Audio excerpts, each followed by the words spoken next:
అందరికీ నమస్కారం. ఈ వీడియోలో మనము వెటర్నరీ అనాటమీ సబ్జెక్టుకి సంబంధించి ఒక బ్రీఫ్ రివ్యూ అయితే మనం చూద్దాము. అయితే ఈ వీడియోని వెటర్నరీ పాలిటెక్నిక్ చదువుతున్న వాళ్ళకు, ఏహెచ్ఏ ఎగ్జామ్ కోసం ప్రిపేర్ అవుతున్న వాళ్ళ కోసం మాత్రమే కాకుండా వెటర్నరీ డిపార్ట్మెంట్లో పనిచేస్తున్నటువంటి వివిధ రకాల క్యాడర్స్లో ఉన్న అందరికీ కూడా ఉపయోగపడే విధంగా ఉంటుంది. కాబట్టి ప్రతి ఒక్కరూ తప్పకుండా చివరి వరకు చూడండి. ఇంకా మీరు మన ఛానల్ని ఇంతవరకు సబ్స్క్రైబ్ చేసుకున్నట్లయితే ఖచ్చితంగా కింద సబ్స్క్రైబ్ అనే రెడ్ కలర్ ఆప్షన్ ఉంటుంది, దాన్ని సబ్స్క్రైబ్ చేసుకోండి. అలాగే పక్కన ఉన్నటువంటి గంట సింబల్ని కూడా ప్రెస్ చేసి ఆల్ అనే నోటిఫికేషన్ని సెలెక్ట్ చేసుకున్నట్లయితే మీకు నేను తీసే వీడియోస్ అన్నీ కూడా నోటిఫికేషన్ రూపంలో రావడం జరుగుతుంది. Thank you. సో ఈ అనాటమీ గురించి మనము స్టార్ట్ చేసినట్లయితే, ఇప్పుడు అనాటమీలో మనము ఫస్ట్ చూసేది ఏంటంటే ఆస్టియాలజీ. ఆస్టియాలజీ అంటే ఏంటంటే ఎముకల గురించి చదివే శాస్త్రాన్ని ఆస్టియాలజీ అంటాము. సో ఇందులో పశువుల యొక్క శరీర భాగాలలో మొదటిగా మనము ముందు కాలు నుంచి మొదలు పెడదాం. సో ఇందులో మొదటి కాలులో మొదటి ఎముక పేరు వచ్చేసి స్కాపులా అంటాము. ఇందులో దీన్ని ఇంగ్లీష్లో కూడా స్కాపులా, తెలుగులో భుజఫలకం అంటాము. ఇది ఫస్ట్ ముందు కాలులో ఉన్నటువంటి మొదటి ఎముక. తర్వాత రెండవ ఎముక వచ్చేసి హ్యూమరస్ అంటాము ఈ ఎముక. సో దీనిని తెలుగులో వచ్చేసి దండ ఎముక అని పిలుస్తారు. ఈ రెండిటికి మొదటి ఎముక స్కాపులాకు హ్యూమరస్కి మధ్య ఉన్నటువంటి ఈ జాయింట్ పేరు షోల్డర్ జాయింట్, భుజపు కీలు. నెక్స్ట్ హ్యూమరస్ అనే ఎముకకు అలాగే కింద రేడియస్ మరియు అల్నా అనేటువంటి ఒక రెండు ఎముకలు అతుక్కున్నట్లుగా మనకు కనిపిస్తాయి. ముఖ్యంగా ఇక్కడ చూసినట్లయితే ఇది రేడియస్ అనే ఎముక, ఈ వెనకల భాగములో ఉన్నటువంటిది అల్నా అనేటువంటి ఎముక. ఈ రెండు కూడా అతుక్కుబడి ఉంటాయి. ఈ ఎముకల గురించి మనం మాట్లాడుకునేటప్పుడు మీరు మనుషుల్లో ఎలా ఉంటుంది అనేది కూడా సేమ్ ఇలాగే ఉంటుంది. స్కాపులా, హ్యూమరస్, మనకు హ్యూమరస్ నుంచి స్టార్ట్ అవుతుంది, స్కాపులా అనేది వెనకల ఉంటుంది. కాబట్టి హ్యూమరస్ మనకు మోచేయి కింద ఉన్నటువంటి ఎముక పేరు రేడియస్ మరియు అల్నా, అవి రెండు ఎముకలు కలిసిపోయినట్లు ఉంటాయి. సో వీటిని తెలుగులో వచ్చేసి రత్ని, అరత్ని అంటారు. తర్వాత వాటి కింద కార్పల్స్ అనేటువంటి ఎముకలు ఉంటాయి. ఇవి మనకు రెండు వరుసలలో అమరి ఉంటాయి. కార్పల్స్ అనేటువంటి చిన్న చిన్న ఎముకలు, మొదటి వరుసలో 4 ఎముకలు, రెండవ వరుసలో 2 ఎముకలు ఉంటాయి. వీటిని తెలుగులో మణిబంధకాలు అంటారు. సో ఈ జాయింట్ పేరు వచ్చేసి మణిబంధకాస్థికీలు లేదా కార్పల్ జాయింట్ లేదా నీ జాయింట్ అని దీనికి పేరు. అలాగే ఇంతకుముందు పైన చెప్పుకోవడం మర్చిపోయాము, ఇక్కడ హ్యూమరస్ మరియు రేడియస్ అల్నాకి మధ్య ఉన్నటువంటి కీలు పేరు ఎల్బో జాయింట్. సో నెక్స్ట్ ఈ ముందరి కాళ్ళలో నెక్స్ట్ వచ్చేటువంటి ఎముక ఈ కార్పల్స్ అనేవి అయిపోయిన తర్వాత చిన్న చిన్న ఎముకలు అయిపోయిన తర్వాత మనకు మెటాకార్పల్ అనేటువంటి ఎముక వస్తుంది. ఈ మెటాకార్పల్ అనేది ఒక రెండు ఎముకల యొక్క కలయిక, రెండు కలిసిపోయి ఫ్యూజ్ అయిపోయి మనకు ఒకే పెద్ద ఎముకలాగా కనిపిస్తుంటుంది. దీన్ని కరభాస్తి అంటాము తెలుగులో. సో దీని తర్వాత నుంచి మనకు గిట్ట అనేది మొదలవుతుంది. ఈ 3 రకాల చిన్న చిన్న ఎముకలు అన్నీ కూడా మనకు గిట్టలో ఉండేటువంటి ఎముకలుగా చెప్పబడుతుంటాయి. అందులో మొదటి దాన్ని ఫస్ట్ ఫెలాంక్స్ అంటారు ఇంగ్లీష్లో, వీటిని తెలుగులో అంగుళ్యాస్తకములు అంటారు. So first phalanx, second phalanx, third phalanx. So ఈ మూడింటికి కూడా ఇవి కదలకపోయినప్పటికీ కూడా 3 సపరేట్గా ఎముకలు కాబట్టి వాటికి మధ్య కూడా కీళ్ళు ఉంటాయి. ఆ కీళ్ళకు కూడా పేర్లు ఉన్నాయి. సో ఈ మణిబంధక మెటాకార్పల్ మరియు ఫస్ట్ ఫెలాంక్స్కి మధ్య ఉన్నటువంటి కీలు పేరు ఫెటలాక్ కీలు. అలాగే మొదటి అంగుళ్యాస్తకము, రెండవ అంగుళ్యాస్తకానికి మధ్య ఉన్నటువంటి కీలు పేరు ప్యాస్టర్న్ కీలు. అలాగే మూడవ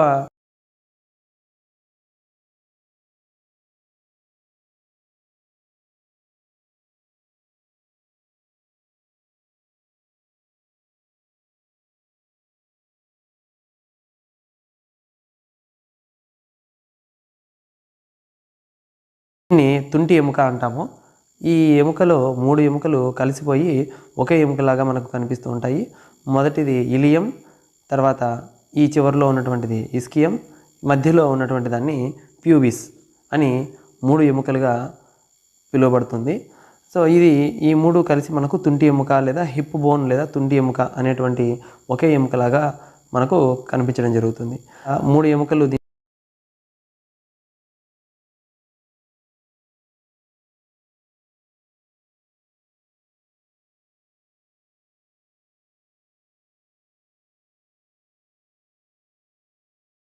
ఒక జాయింట్ ఒక చిన్న గుంత లాంటి ప్రదేశంలో అతుకబడి ఉంటుంది, జాయింట్ లాగా ఏర్పరచబడి ఉంటుంది. ఆ గుంత లాంటి నిర్మాణాన్ని అసిటాబులం అంటాము. అసిటాబులం. సో తుంటి ఎముక ఫీమర్ అనేది తుంటి ఎముకలో అతుకుపడేటువంటి జాయింట్ ఏర్పరిచేటువంటి భాగం పేరు అన్నప్పుడు అసిటాబులం అని సెలెక్ట్ చేసుకోవాలి. అలాగే ఇక్కడ మనకి ఈ తుంటి ఎముకలో ఇంకొక చిన్న ఇంపార్టెంట్ బిట్ ఏంటంటే, తుంటి ఎముకలో ఎగ్జాక్ట్గా మనకు ఈ భాగంలో ఒక చిన్న హోల్ ఉంటుంది, ఒక పెద్ద హోల్ ఉంటుంది. దాన్ని మనము ఆబ్చురేటార్ ఫొరామెన్ అంటాము. ఈ హోల్ నుంచే మనకు వెనుక కాలుకు సప్లై చేయబడేటువంటి నరాలన్నీ కూడా వెన్నుముక నుంచి ఇలా వచ్చి మనకు ఈ హోల్ ద్వారా వెనుక కాలు లోపలికి రావడం జరుగుతుంది. నరాలు కావచ్చు, రక్తనాళాలు కావచ్చు, ఇవన్నీ కూడా. అందువల్ల ఇది శరీరంలో అతిపెద్ద రంధ్రంగా పిలువబడుతుంది. దీని పేరు ఆబ్చురేటార్ ఫొరామెన్. అది ఎక్కడ ఉంటుంది అని అంటే తుంటి ఎముకలో ఉంటుంది అని మనం సెలెక్ట్ చేసుకోవాల్సి వస్తుంది. నెక్స్ట్ ఫీమర్ తర్వాత ఉండేటువంటి ఎముక పేరు టిబియా అంటాము ఈ ఎముక పేరు. ఈ టిబియా మరియు ఫీమర్తో పాటు ఈ జాయింట్ను వచ్చేసి మనము స్టైఫిల్ జాయింట్, తెలుగులో కర్పూర సంధి అంటారు. ఈ కర్పూర సంధి అనేటువంటి ఈ జాయింట్లో మనకు ఈ ఫీమరు మరియు టిబియాతో పాటు పటెల్లా అనేటువంటి ఒక సెసమాయిడ్ బోన్. దీన్ని టిబియా తర్వాత వచ్చేటువంటి మనకు ఎముక పేరు ఏంటంటే టార్సల్స్ అంటాము. మనకు ముందర కాలంలో ఎలాగైతే కార్పల్స్ అనేటువంటి పేర్లు వచ్చాయో అదేవిధంగా వెనుక కాలంలో టార్సల్స్ అనేటువంటి ఎముకలు ఉంటాయి. ఇవి కూడా 2 వరుసల్లో అమర్చబడి ఉంటాయి. మొదటి వరుసలో 2, రెండో కింద వరుసలో 3 ఎముకలు, చిన్న చిన్న ఎముకలు ఉంటాయి. అవన్నీ కలిపి టార్సల్స్ అంటాం వాటిని. ఈ జాయింట్ పేరు వచ్చేసి మనకు హాక్ జాయింట్ అని పిలువబడుతుంది. Hack joint. ఓకే. నెక్స్ట్ కింద ఉన్నటువంటి చిన్న పొడవైన ఎముక వచ్చేసి మెటాటార్సల్.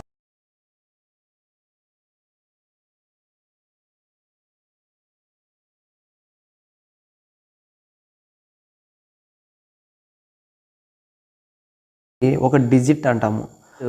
కాళ్ళ గురించి చెప్పడం అయిపోయిన తర్వాత ఇక్కడ మనము వెన్నుపాము గురించి చూద్దాం. సో వెన్నుపాము మెదడు నుంచి మనకు నరాలన్నీ కూడా తలలోంచి క్రేనియల్ క్యావిటీలోంచి ఒక చిన్న రంధ్రము ద్వారా ఆ మెదడులోని వెన్నుపాము అనేది బయటకు వచ్చి వెన్నుముకలో ఇలా పాస్ అవుతూ వెళ్ళి తోకలోకి వెళ్ళి అక్కడ ఎండ్ అవుతుంది. సో ఇక్కడ ఈ తల చివరి భాగంలో ఎక్కడైతే ఈ వెన్నుపాము అనేది తలలోంచి బయటకు వస్తుందో ఆ భాగంలో తలకు ఒక రంధ్రం ఉంటుంది. దాని పేరు ఫొరామెనా మ్యాగ్నమ్ అంటాము.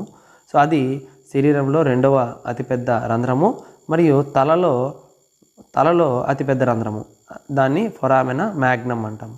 అక్కడ నుంచి వచ్చినటువంటి ఈ వెన్నుపాము అనేది ఈ విధంగా మనకు వెన్నుముక లోపల పాస్ అవుతూ ఉంటుంది చివరి వరకు తోకలోకి. నెక్స్ట్ ఆ విధంగా వచ్చిన తర్వాత ఈ వెన్నుపామును రక్షించడం కోసమని ఏర్పడినటువంటి ఎముకలు ఈ వెన్నుపూసలు. ఇది ఒక్కొక్క వెన్నుపూసలాగా దీన్ని మనము పిలుస్తాము. సో ఈ పూసలన్నీ కలిసి మనకు ఒక వెన్నుముక అనేది తయారవుతుంది. ఇవన్నీ కలిసి వెన్నుముకలాగా మనం పిలుస్తాము. సో ఈ వెన్నుపూసలు అనేవి ఏ భాగంలో ఉంటాయనే దాన్ని బట్టి వాటికి కొన్ని పేర్లు ఉన్నాయి. ఇది మెడ భాగము కాబట్టి ఇక్కడ ఉన్నటువంటి వెన్నుపూసలని మెడ వెన్నుపూసలు అంటాము. ఇంగ్లీష్లో సర్వైకల్ వెన్నుపూసలు అంటాము. నెక్స్ట్ ఇది థొరాసిక్ భాగము అంటే చెస్ట్ భాగము అని తెలుగులో మన హ్యూమన్స్లో కంపేర్ చేసుకుంటే. సో దీన్ని థొరాసిక్ భాగం అని ఇంగ్లీష్లో లేదా వక్షీమ భాగం అని తెలుగులో అంటూ ఉంటాము. అలాగే ఇవి లంబార్ వెన్నుముకలు అంటాము, వెన్నుపూసలు అంటాము. వీటిని లంబార్ వెన్నుపూసలు. ఇవి తెలుగులో వచ్చేసి కటి వెన్నుపూసలు అని కూడా అంటూ ఉంటాము. నెక్స్ట్ ఇది శాక్రం వెన్నుపూసలు.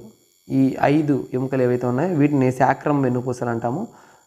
తెలుగులో త్రిక వెన్నుపూసలు అంటారు. తర్వాత తోకలో ఉండేటువంటి వాటిని అనుత్రిక వెన్నుపూసలు, ఇంగ్లీష్లో కాక్సిజియల్ వర్టిబ్రా అంటాము. సో ఇక్కడే నేను రాసేసాను ఏ వెన్నుపూసలు ఎన్ని ఉంటాయి అనేది, ఒకసారి జాగ్రత్తగా గమనించండి. సో ఇక్కడ మనకు చూసినట్లయితే జాగ్రత్తగా త్రిక లేదా శాక్రల్ వెన్నుపూసలు అనేవి 5 ఉన్నాయి. నెక్స్ట్ కటి లేదా లంబార్ వెన్నుపూసలు ఇవి 6 ఉన్నాయి. అలాగే సర్వైకల్ మెడ వెన్నుపూసలు 7 ఉన్నాయి. అలాగే థొరాసిక్ లేదా వక్షీమ వెన్నుపూసలు, అలాగే కాక్సిజియల్ తోకలో వెన్నుపూసలు 15 నుంచి 25. సో ఇవి ఒక్కొక్క స్పీసీస్ని బట్టి ఒక్కొక్క జంతువులో ఒక్కొక్క రకంగా ఉంటాయి. ఒకసారి ఆ కంపారిజన్ అనేది మీరు బుక్లో రెఫర్ చేసుకోండి. ఇక్కడ అంత టైం సరిపోదు కాబట్టి నేను కొంచెం షార్ట్గా మీకు కాన్సెప్ట్ని ఎక్స్ప్లెయిన్ చేయడం కోసం ట్రై చేస్తాను ఇందులో. నెక్స్ట్ ఈ థొరాసిక్ వెన్నుపూసలకు వచ్చేసి పైకి ఒక ప్రాసెస్లు అనేవి ఉంటాయి, వీటిని స్పైనస్ ప్రాసెస్లు అంటాము. అలాగే లంబార్ వెన్నుపూసలకు వచ్చేసి స్పెసిఫిక్గా సైడుకి కొన్ని ప్రాసెస్లు ఉంటాయి, ట్రాన్స్వర్స్గా ఉంటాయి, అందుకే వీటిని ట్రాన్స్వర్స్ ప్రాసెస్ అంటాము. సో వేటికి ట్రాన్స్వర్స్ ప్రాసెస్ ఉంటాయి, వేటికి స్పైనస్ ప్రాసెస్ ఉంటాయి అనేది చాలా important. Spines process, transverse process. Next మనం చూసినట్లయితే ఈ థొరాసిక్ వెన్నుపూసల నుంచి కిందికి మనకు ఇవి రిబ్స్ అంటాం. వీటిని రిబ్స్ అంటే పక్కటెముకలు తెలుగులో.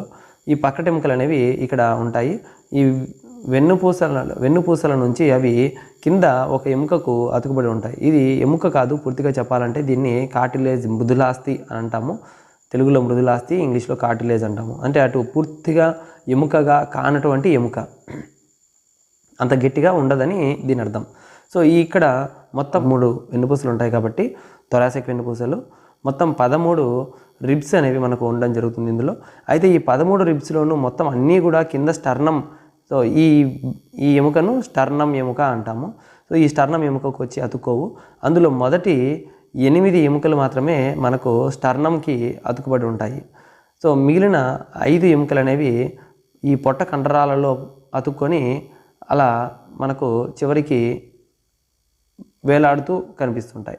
అందువల్ల ఈ మొదటి 8 వెన్నుపూసలను మాత్రము ట్రూ రిబ్స్ లేదా స్టర్నంకి అతుక్కుంటాయి కాబట్టి స్టర్నల్ రిబ్స్, అలాగే ఫిక్స్డ్ రిబ్స్ పైన కింద 2 చోట్ల అతుకుబడి ఉన్నాయి కాబట్టి ఫిక్స్డ్ రిబ్స్ అని అంటారు.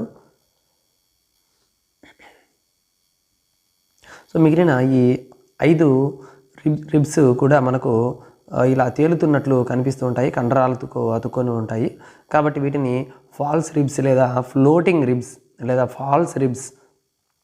మరియు స్టర్నంకి అతుక్కోవట్లేదు కాబట్టి వీటిని స్టర్నల్ రిబ్స్ అని 4 రకాల పేర్లతో పిలవడం జరుగుతుంది. ఇప్పుడు మనము ఈ స్టర్నం గురించి చూద్దాం ఒకసారి. ఈ స్టర్నంకి మనం అనుకున్నట్లుగానే 8 రిబ్స్ అతుక్కుంటాయి కాబట్టి 8 ఫ్యాసెట్స్ అనేవి ఉంటాయి, అవి అతుక్కోవడం కోసం అని చెప్పేసి. ఈ మొదటి వీటిలో ఒక్కొక్క దానిని ఒక్కొక్క స్టర్నబ్రే అంటాము. మొత్తం 8 స్టర్నబ్రేలు ఉంటాయి ఇందులో. అయితే మొదటి స్టర్నబ్రేని మాన్యుబ్రియం స్టర్నబ్రే అంటాము. అలాగే చివరి స్టర్నబ్రేని జిఫాయిడ్ మృదులాస్థి లేదా జిఫాయిడ్ స్టర్నబ్రే అని పిలవచ్చు. ఇప్పుడు ఒకసారి మనం ఇందులో కుహరాల గురించి మాట్లాడుకుందాము. మొత్తంగా మనము శరీరంలో ఎక్కడైనా సరే ఏదైనా ఒక గ్యాప్, 2 అవయవాల మధ్యలో ఒక గ్యాప్ ఏర్పడింది అంటే దాన్ని కుహరంగా పిలువబడుతుంది, ఇంగ్లీష్లో క్యావిటీ అంటాము. సో ఇప్పుడు మనకు ముఖ్యంగా పశువుల్లో శరీరంలో చూసినట్లయితే మనకు తలలో ఒకటి క్రేనియల్ క్యావిటీ అని ఉంటుంది. అలాగే చెస్ట్ దగ్గర థొరాసిక్ క్యావిటీ, దీన్ని తెలుగులో ఉరహ్ కుహరము అంటారు, ఉరహ్ కుహరము. అలాగే పొట్ట భాగంలో వచ్చేసి ఉదర కుహరము, అబ్డామినల్ క్యావిటీ అని అంటాము. అలాగే ఈ వెనక భాగంలో వచ్చేసి కటి కుహరము లేదా పెల్విక్ క్యావిటీ అని అంటాము. ఈ 4 మేజర్ క్యావిటీస్ మన పశువుల యొక్క శరీరంలో. ఇందులో ఈ థొరాసిక్ క్యావిటీలో గురించి మాట్లాడినట్లయితే బౌండరీస్ ఇవి చాలా ఇంపార్టెంట్. ఈ క్యావిటీస్కి బౌండరీస్ ఇంపార్టెంట్. సో ఇందులో థొరాసిక్ క్యావిటీ యొక్క బౌండరీస్ అని చూసినట్లయితే మనం పైన మనకు వెన్నుపూస ఉన్నాయి కాబట్టి థొరాసిక్ వెన్నుపూసలు పైభాగంలో, థొరాసిక్ క్యావిటీలో పైన ఏముంటాయి అంటే థొరాసిక్ వెన్నుపూసలు, కింద ఏముంటుంది అని అంటే స్టెర్నం అనే ఎముక ఉంటుంది. ఇక ముందర వచ్చేసి మెడ కండరాలు ఉంటాయి. వెనకల వచ్చేసరికి మనకు విభాజక పటలము, దీన్ని ఇంగ్లీష్లో డయాఫ్రమ్ అంటాము. ఇది ఒక కండరం లాంటి నిర్మాణము. ఈ నిర్మాణమే మనకు థొరాసిక్ క్యావిటీని మరియు అబ్డామినల్ క్యావిటీని సపరేట్ చేసేటువంటి నిర్మాణము. నెక్స్ట్ అబ్డామినల్ క్యావిటీ చూసినట్లయితే మనకు అబ్డామినల్ క్యావిటీలో మనకు పొట్ట, పేగులు, కాలేయము, అన్ని ఇతర ఆర్గాన్స్ అన్నీ కూడా, అవయవాలన్నీ కూడా మనకు అబ్డామినల్ క్యావిటీలో ఉండడం జరుగుతుంది. ఉదర కుహరం అంటాం తెలుగులో. సో ఈ క్యావిటీకి బౌండరీస్ కూడా మనము ఇంతకుముందు చెప్పినట్లుగానే దానికి చూసుకోవచ్చు. మనకు కూడా ఇక్కడ పైన మనకు లంబార్ వెన్నుపూసలు ఉంటాయి, కింద వచ్చేసి పొట్ట కండరాలు. ముఖ్యంగా ఇదిగో ఇక్కడ ఉంది చూడండి గ్రీన్ కలర్లో, దీన్ని ఏమంటామంటే ప్రీ ప్యూబిక్ టెండాన్ అంటాము. ఇది మనకు కింద ఒక ఫ్లోర్ లాగా ఏర్పడి పెల్విక్ ఇన్లెట్ దగ్గరికి వెళ్ళి అక్కడ అతుక్కోవడం జరుగుతుంది. దీన్ని టెండాన్ అంటాము, pre pubic tendon. Okay, tendon అంటే ఏంటంటే అది ఒక తంతు ఫైబర్స్తో ఏర్పడినటువంటి ఒక తంతువు. అది మనకు ఏం చేస్తుందంటే బోన్స్ని మజిల్స్ తోటి లేదా రెండు మజిల్స్ని కలిపేటువంటి ఒక తంతునాళము. అలాగే లిగమెంట్ అంటే ఏంటంటే రెండు ఎముకలను కలిపేటువంటి ఒక తంతునాళం, దాన్ని లిగమెంట్ అంటాము. సో ఇక్కడ ఉండేటువంటిది ఏంటంటే టెండాన్, ప్రీ ప్యూబిక్ టెండాన్. ఇది మనకు బిడ్డ 5వ నెల తర్వాత నుంచి ఫీటస్ లోపల పిండం 5వ నెల తర్వాత మనకు కటికుహరం నుంచి ఉదరకుహరంలోకి రావడం జరుగుతుంది. సో ఆ ఉదరకుహరంలో ఈ ప్రీ ప్యూబిక్ టెండాన్ అనేది బిడ్డ యొక్క బరువును మొత్తాన్ని కూడా మోస్తూ చాలా దృఢంగా ఉంటుంది. సో ఇక్కడ మనకు అబ్డామినల్ క్యావిటీలో అది కింద ఫ్లోర్ లాగా ఏర్పరుచుతుంది అని చెప్పచ్చు. సో ముందర ఏముంటుందంటే విభాజక పటలము, అదే మనం అనుకున్నటువంటి డయాఫ్రమ్ ఉంటుంది. ఇంకా వెనుకల భాగంలో ఈ ఎముకలు ఉంటాయి. నెక్స్ట్ కటికుహరం, ఇది చాలా ఇంపార్టెంట్ అండి. ఎందుకంటే మనకు ప్రత్యుత్పత్తి అవయవాలు కానీ విసర్జక అవయవాలు కానీ అన్నీ కూడా ఎక్కువ ఇక్కడే ఉంటాయి కాబట్టి ఇవి పెల్విక్ క్యావిటీ యొక్క బౌండరీస్ అనేది చాలా ఇంపార్టెంట్. సో పెల్విక్ క్యావిటీలో మనం చూసుకున్నట్లయితే బౌండరీస్లో పై భాగము, దీన్ని రూఫ్ అని కూడా అంటారు ఇంగ్లీష్లో. రూఫ్లో ఏముంటుంది పెల్విక్ క్యావిటీలో అని కూడా ఇవ్వచ్చు. ఇక్కడ మనము చూసినట్లయితే ఇందులో రూఫ్ భాగంలో ఏముంది, శాక్రమ్ అనేటువంటి వెన్నుపూసలు, అలాగే మొదటి 2 అనుత్రిక లేదా కాక్సిజియల్ వెన్నుపూసలు. శాక్రమ్ యొక్క 5 వెన్నుపూసలు, అనుత్రిక యొక్క 2 వెన్నుపూసలు ఉంటాయి. అలాగే కింద ఫ్లోర్ ఏముంటుంది, కింద ఈ క్యావిటీలో ఈ కుహరంలో కింద ఫ్లోర్ ఏముంటుంది అంటే ఇక్కడ మనకు ఇలియం ఇది, ఇస్కియం ఇది, ఈ కింద ప్యూబిస్ అనేటువంటి ఎముక ఉంటుందని చెప్పాం కాబట్టి సో కింద ఫ్లోర్ ఏముంటుందంటే ప్యూబిస్ అనే ఎముక ఉంటుంది. సో ముందర ఏముంటుంది, పెల్విక్ ఇన్లెట్ ఉంటుంది. బయట వెనుక భాగంలో పెల్విక్ అవుట్లెట్ లేదా కాక్సిజియల్ వెన్నుపూసలు అనేవి అడ్డుపడి ఉంటాయి. అలాగే సైడ్స్ ఏముంటాయి అని అంటే మనకు మొత్తం కండరాలతో నిర్మితమై ఉంటుంది. సో ఇది మనకు ఆస్టియాలజీ పరంగా ముఖ్యంగా చదువుకోవాల్సినటువంటి బిట్స్. అలాగే ఇందులో ఇంకొక చిన్న పాయింట్ ఇక్కడ మార్క్ చేశాను, మీరు గమనించినట్లయితే 3, 4, 5, 6 రిబ్స్ అని రాశాను. ఈ 3 to 6 రిబ్స్కి సిగ్నిఫికెన్స్ ఏంటంటే వీటి మధ్యలోనే మనకి ఇక్కడ హార్ట్, గుండె అనేది ఈ భాగంలో ఉంటుంది. కొద్దిగా ఎడమ వైపుకు వంగి ఉంటుంది. సో మనము చెస్ట్తో స్టెథోస్కోప్ తోటి ఆస్కల్టేషన్ అంటాము. స్టెథోస్కోప్తో శరీరం లోపల భాగాలను పరీక్షించడాన్ని ఆస్కల్టేషన్ అంటాము. చేతితో స్పృశించడాన్ని, టచ్ చేయడాన్ని మనము పాల్పేషన్ అంటాము. తో కొట్టడాన్ని, తట్టడాన్ని మనము పర్కషన్ అంటాము. ఆ పర్కషన్ అనేటువంటిది మనం ఎక్కువ ఎక్కడ చేస్తామంటే ఈ ఎడమ పక్క ఈ పొట్ట భాగంలో, ముఖ్యంగా బ్లోట్ కండిషన్లో, బ్లోట్ ఉన్నప్పుడు లోపల గాలి ఉందా, నీటితో నిండి ఉందా అని తెలుసుకోవడం కోసం అని చెప్పి పొట్ట దగ్గర టచ్ చేయడం జరుగుతుంది, ట్యాప్ చేయడం జరుగుతుంది. దాన్ని పర్కషన్ అంటాము. సో ఈ పాల్పేషన్, పర్కషన్, ఆస్కల్టేషన్, ఇవి 3 కూడా చాలా ఇంపార్టెంట్ టర్మ్స్. ఈ సర్వైకల్ వెన్నుపూసలలో మొదటి దాన్ని అట్లాస్ అని, రెండవ దాన్ని యాక్సిస్ అని పిలుస్తాము. కాబట్టి ఆ 2 స్పెసిఫిక్గా గుర్తుపెట్టుకోవాల్సి ఉంటుంది. అలాగే టైప్స్ ఆఫ్ జాయింట్స్ కూడా చాలా ఇంపార్టెంట్. కీళ్ళు రకాలు, వాటికి ఎగ్జాంపుల్స్. అలాగే బోన్స్లో కూడా టైప్స్ ఆఫ్ బోన్స్, వాటి ఎగ్జాంపుల్స్ కూడా చాలా.